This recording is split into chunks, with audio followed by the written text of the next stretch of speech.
સાબરકાંઠા જિલ્લાના પ્રાંતિજની ઘટના સામે આવી છે। પ્રાંતિજ ગલેચી ભાગોળ પીરાનપીરના છિલ્લા પાસે આટલાએ 10 થી 15 લોકોને અડફેટે લીધા છે। તાજિયાને લઈને પ્રાંતિજ ગલેચી ભાગોળ છિલ્લા પાસે નિશાન જુલુસ નીકળ્યું હતું તે દરમિયાન ઘટના બની છે। રોડ વચ્ચે નિશાનમાં આખલો દોડી આવતા નાસભાગ વચ્ચે જવા પામી છે। આખલાએ અડફેટે લેતા ઈજાગ્રસ્તને હાથે પગે શરીરે જીવલેણ ઈજાઓ પહોંચી છે। ઈજાઓ પહોંચતા ઈજાગ્રસ્તોને પ્રાંતિજ સિવિલ હોસ્પિટલ સારવાર અર્થે ખસેડવામાં આવ્યા છે। એક વૃદ્ધાને છાતીના ભાગે ઈજાઓ પહોંચતા 15 ટાંકા આવ્યા છે। એક પુરુષને આંખે ઈજાઓ પહોંચી છે। ભાઈ બહેનને વધુ ઈજાઓ પહોંચતા પહેલા પ્રાંતિજ અને વધુ સારવાર અર્થે હિંમતનગર સિવિલ ખાતે ખસેડવામાં આવ્યા છે।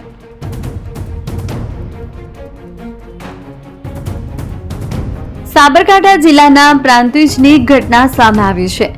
પ્રાંતિજ ગલેચી ભાગોળ પીરાનપીરના છિલ્લા પાસે આટલાએ 10 થી 15 લોકોને અડફેટે લીધા છે। તાજિયાને લઈને પ્રાંતિજ ગલેચી ભાગોળ છિલ્લા પાસે નિશાન જુલુસ નીકળ્યું હતું તે દરમિયાન ઘટના બની છે।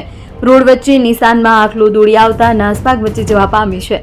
આખલાએ અડફેટે લેતા ઈજાગ્રસ્તને હાથે પગે શરીરે જીવલેણ ઈજાઓ પહોંચી છે।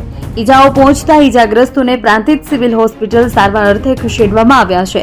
એક વૃદ્ધાને છાતીના ભાગે ઈજાઓ પહોંચતા 15 ટાંકા આવ્યા છે। એક પુરુષને આંખે ઈજાઓ પહોંચી છે। ભાઈ બહેનને વધુ ઈજાઓ પહોંચતા પહેલા પ્રાંતિજ અને વધુ સારવાર અર્થે હિંમતનગર સિવિલ ખાતે ખસેડવામાં આવ્યા છે।